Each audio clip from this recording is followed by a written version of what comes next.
Indonesia kerap dipuji sebagai demokrasi terbesar di Asia Tenggara. Pemilu berlangsung meriah, rakyat bebas berbicara, dan kebebasan politik seolah menjadi bukti kemajuan.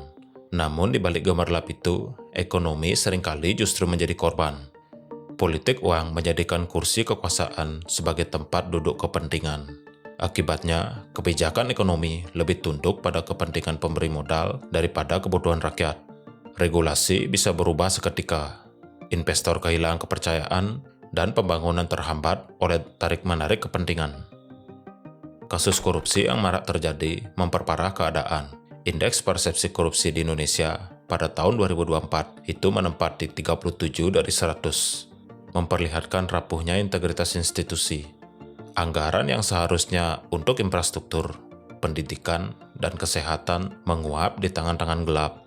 Pertumbuhan ekonomi 2024 memang mencatat kenaikan 5,03%, tapi itu hanyalah angka di atas kertas. Rasio Gini 0,379 menunjukkan jurang ketimpangan semakin lebar. Sebagian kecil menikmati hasil, sementara mayoritas rakyat berjuang keras hanya untuk memenuhi kebutuhan dasar. Inilah sebuah realitas yang disembunyikan tentang bagaimana demokrasi sangat menentukan arah ekonomi bangsa dan negara. Mari kita bahas. Demokrasi Indonesia dibangun di atas fondasi ideologi yang berbeda dari negara-negara barat. Pancasila dan Undang-Undang Dasar 1945 menjadi pilar utama, menegaskan bahwa demokrasi di Indonesia bukanlah sekedar sistem liberal, melainkan hasil dari sejarah panjang yang berusaha menjaga keseimbangan antara kebebasan, keadilan sosial, dan persatuan. Inilah kerangka dasar yang membuat Indonesia memiliki wajah demokrasi sendiri, meskipun seringkali masih diperdebatkan arah dan kualitasnya. Indonesia menganut sistem pemerintahan presidensial dengan konsep trias politika, yang membagi kekuasaan negara menjadi 3 cabang utama. Kekuasaan eksekutif dijalankan oleh presiden sebagai kepala negara sekaligus kepala pemerintahan, dengan fungsi utama merumuskan dan melaksanakan kebijakan, mengelola pemerintahan, serta memastikan arah pembangunan berjalan. Kekuasaan legislatif berada di tangan DPR dan DPD, yang bertugas menyusun undang-undang, menyetujui anggaran, serta mengawasi jalannya pemerintahan agar tidak melenceng dari kepentingan rakyat. Sementara itu, kekuasaan yudikatif dijalankan oleh lembaga peradilan dengan fungsi menegakkan hukum, mengadili perkara, serta menjadi penyeimbang agar eksekutif dan legislatif tidak menyalahgunakan wewenang. Pemisahan ini seharusnya menjamin adanya kontrol dan keseimbangan, agar kekuasaan tidak terkonsentrasi pada satu pihak. Namun dalam praktiknya, hubungan antar lembaga ini sering penuh tarik-menarik kepentingan politik, yang tentunya berdampak langsung pada stabilitas ekonomi. Jika kita membandingkan dengan Amerika Serikat, demokrasi Indonesia masih menghadapi tantangan dalam konsolidasi institusi. Amerika Serikat memiliki sejarah panjang dalam menjaga checks and balance, sementara Indonesia yang relatif muda dalam pengalaman demokrasi pada dinamika koalisi politik. Koalisi ini tidak hanya menentukan arah kebijakan, tapi juga mempengaruhi pola belanja negara, prioritas pembangunan, bahkan jalannya investasi. Kondisi politik saat ini memperlihatkan bagaimana demokrasi bekerja, sekaligus bagaimana ia menimbulkan tekanan terhadap kebijakan ekonomi. Para kontestan politik menjelang dan setelah pemilu sering memunculkan kebijakan yang bersifat bansos, subsidi yang dinaikkan, program bantuan sosial yang diperluas, hingga proyek-proyek strategis yang dipaksa untuk mempercepat pembangunannya. Semuanya memiliki dampak ekonomi yang signifikan. Di satu sisi, hal ini juga menjaga stabilitas dan meningkatkan daya beli. Tapi di sisi lainnya, beban fiskal negara semakin berat, dan ruang kebijakan untuk jangka panjang juga semakin sempit. Ekonomi tidak pernah bisa dipisahkan dari politik. Setiap keputusan legislatif mengenai pajak, anggaran, dan regulasi investasi selalu berangkat dari kompromi politik. Saat partai-partai besar terlibat dalam pemerintahan, kompromi itu meluas ke dalam kabinet, menciptakan beban birokrasi yang rumit. Akibatnya, eksekusi kebijakan ekonomi sering berjalan lambat, bahkan tidak konsisten. Investor melihat ini sebagai risiko, Mereka menunggu kepastian, sementara roda ekonomi di dalam negeri tersandra oleh tarik-menarik kepentingan di arena politik. Pondasi demokrasi di Indonesia memang dibangun untuk memberi ruang partisipasi rakyat. Namun dalam praktiknya, partisipasi itu sering tereduksi menjadi sekedar angka dalam pemilu. Aspirasi publik tidak selalu diterjemahkan ke dalam kebijakan ekonomi yang berpihak pada kesejahteraan bersama. Banyak regulasi yang masih dipengaruhi oleh kepentingan elit politik dan kelompok pemodal besar. Hal ini membuat jurang antara idealisme demokrasi dan kenyataan ekonomi semakin terasa. Demokrasi Indonesia dengan segala kompleksitasnya telah memberikan kebebasan politik dan membuka ruang pertumbuhan. Tetapi di saat yang sama juga menciptakan jebakan. Keputusan ekonomi sering lebih ditentukan oleh siklus politik daripada visi-visi jangka panjang. Inilah demokrasi yang sedang kita lihat saat ini, kokoh dalam ideologi, tapi rapuh dalam implementasi. Demokrasi membawa cahaya yang jelas bagi ekonomi melalui kepastian hukum dan perlindungan hak milik. Ketika investor melihat jaminan atas aset mereka dan kepastian aturan main, rasa aman itu menjadi magnet bagi pemodal dan investasi. Stabilitas ini bukan sekedar teori akuntabilitas pemimpin. Ketika kebijakan dijalankan dengan baik, kemungkinan perencanaan ekonomi jangka panjang akan lebih matang. Sektor-sektor strategis dapat berkembang karena ada kepastian bahwa kebijakan tidak akan berubah drastis setiap kali ada pergantian pemimpin. Kebebasan berpikir dan berekspresi membuka ruang bagi inovasi dan kreativitas. Pasar menjadi arena persaingan sehat ketika ide-ide baru lahir dan diimplementasikan, tanpa terhalang oleh monopoli dan pengekangan. Reformasi di berbagai sektor menunjukkan dampak nyata. Investasi meningkat, dan industri teknologi kreatif mulai menampakkan pertumbuhan yang signifikan. Ini menjadi contoh nyata bagaimana demokrasi dapat mendorong dinamika ekonomi yang lebih hidup. Namun sisi gelap demokrasi tetap menghadirkan bentuk populisme dan kebijakan jangka pendek. Subsidi yang berlebihan, janji politik yang dangkal, dan program-program musiman seringkali membebani fiskal negara. Ketidakpastian kebijakan menjadi risiko nyata saat kepemimpinan berganti. Rencana pembangunan yang telah disusun bisa berubah arah, mempengaruhi kepercayaan investor dan efektivitas secara keseluruhan. Birokrasi yang lambat dan korupsi mendapat lapisan beban lain. Biaya ekonomi meningkat, proyek terhambat, dan kepercayaan publik menurun. Keuntungan yang bisa diperoleh dari demokrasi seringkali ternoda oleh praktik-praktik yang menggerogoti struktur ekonomi. Potensi demokrasi untuk membawa kemajuan ekonomi dapat tertahan oleh masalah internal yang dari dulu sulit diatasi. Dalam realita ini, demokrasi adalah sistem yang memerlukan perhatian terus-menerus. Manfaatnya terlihat jelas ketika aturan ditegakkan dan kebijakan dijalankan dengan konsisten. Namun, risiko yang muncul dari kepentingan politik jangka pendek dan praktik birokrasi yang buruk menunjukkan bahwa sisi gelap demokrasi tetap menghantui ekonomi. Keberhasilan tidak datang dari janji atau popularitas politisi semata, melainkan dari kemampuan menjaga keseimbangan antara kebebasan, akuntabilitas, dan tanggung jawab fiskal dalam pemerintahan. Setiap langkah kebijakan harus dipertimbangkan dalam kerangka jangka panjang. Ketika demokrasi dijalankan dengan konsisten dan transparan, ekonomi bisa tumbuh, inovasi berkembang, dan investasi mengalir. Tapi setiap ketidakteraturan dan penyalahgunaan kekuasaan membawa konsekuensi nyata. Pengeluaran membengkak, pertumbuhan terhambat, dan kepercayaan publik semakin menurun.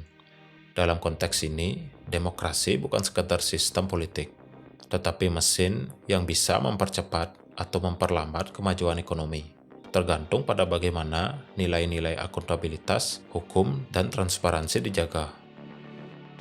Keberhasilan demokrasi dalam ekonomi terlihat jelas dalam periode reformasi, ketika investasi asing meningkat dan sektor teknologi kreatif mulai merangkak naik. Itu menunjukkan bahwa kepastian hukum dan kebebasan berinovatif memiliki dampak langsung.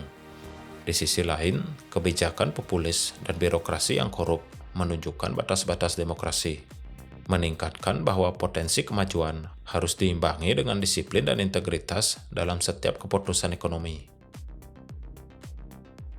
Ekonomi dan politik dalam sistem demokrasi adalah dua sisi mata uang yang saling terkait.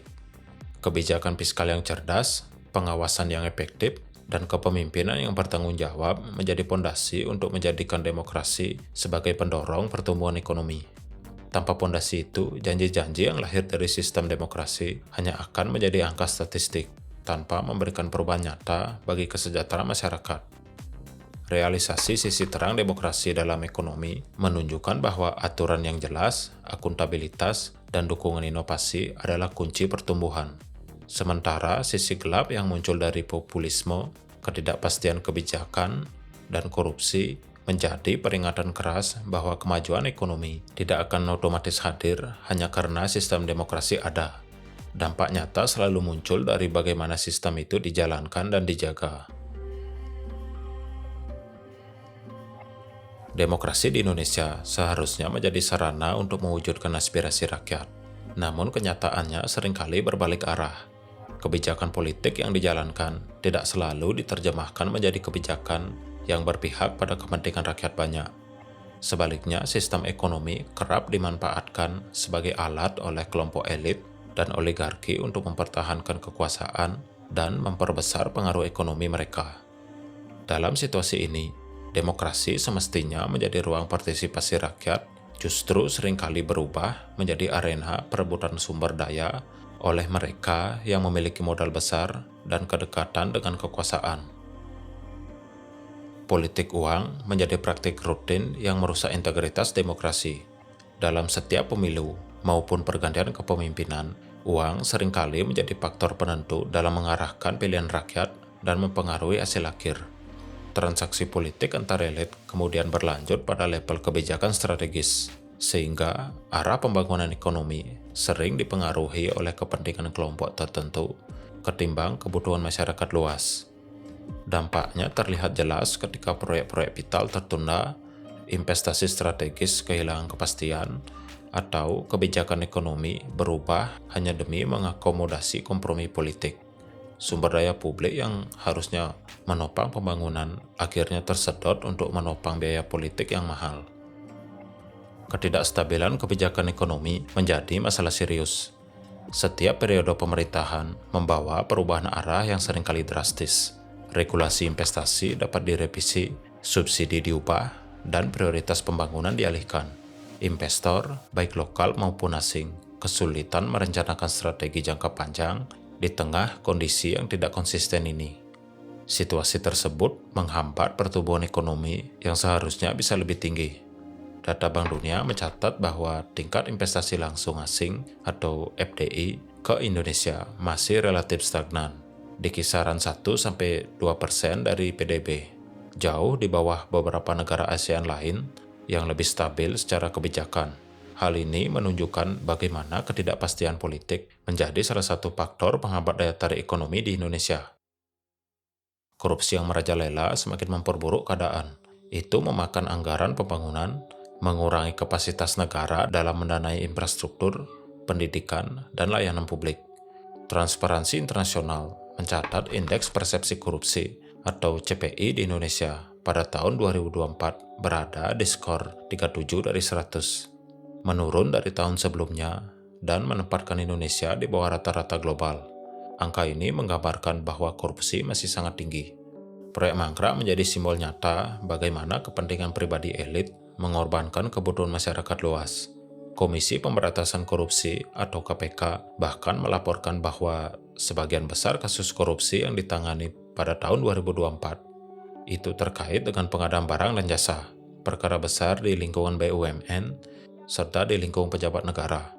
Akibatnya, kepercayaan rakyat terhadap tata kelola negara menjadi berkurang. Triliunan pajak rakyat menguap ke kantong elit merupakan luka yang sangat perih bagi rakyat. Dampak dari kondisi ini langsung terasa pada kehidupan masyarakat. Ketimpangan sosial ekonomi semakin melebar ketika pembangunan diarahkan pada kepentingan politik tertentu. Sektor-sektor yang berpotensi menciptakan lapangan kerja dan mendorong inovasi seringkali terabaikan. Misalnya industri sirkular, daur ulang, pertanian modern, atau kesehatan dan teknologi, karena tidak dianggap menguntungkan bagi kepentingan elit. Data Badan Pusat Statistik atau BPS menunjukkan bahwa rasio Gini Indonesia pada tahun 2024 berada di angka 0,379, angka yang masih menunjukkan ketimpangan yang cukup lebar. Pertumbuhan ekonomi yang tercatat 5,03% di tahun yang sama tidak sepenuhnya dinikmati oleh seluruh lapisan masyarakat. Bagi sebagian rakyat kecil, kebutuhan dasar masih sulit dipenuhi, sementara kelompok elit tetap menikmati keuntungan dari kebijakan yang timpang. Demokrasi memang tetap memberikan ruang bagi kebebasan dan partisipasi politik, namun sisi gelapnya begitu nyata. Oligarki, politik uang, dan korupsi terus membayangi potensi ekonomi Indonesia. Demokrasi tanpa transparansi hanya menghasilkan ilusi kebebasan, sementara pembangunan berkelanjutan dan ekonomi yang inklusif menuntut lebih dari sekedar retorika. Ia menuntut transparansi, akuntabilitas, dan kepemimpinan yang konsisten.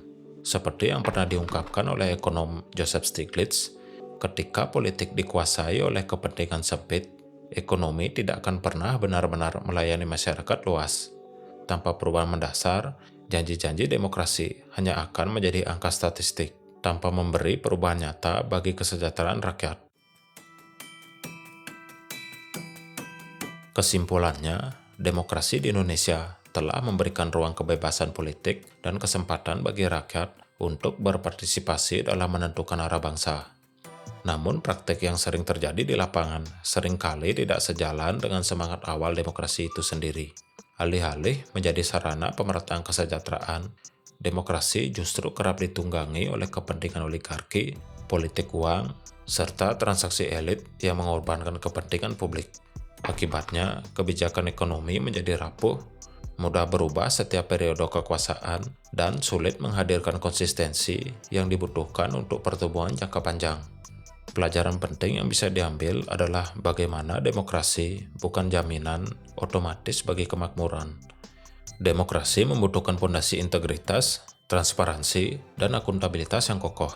Tanpa itu, kebebasan politik hanya akan menjadi topeng bagi praktik korupsi dan perebutan kepentingan di kursi kekuasaan.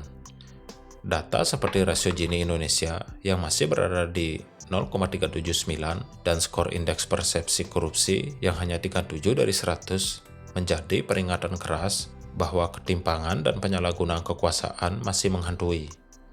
Demokrasi hanya akan bekerja bagi rakyat ketika pemimpin berani menjaga konsistensi kebijakan, menegakkan hukum tanpa pandang bulu, dan memprioritaskan pembangunan yang inklusif.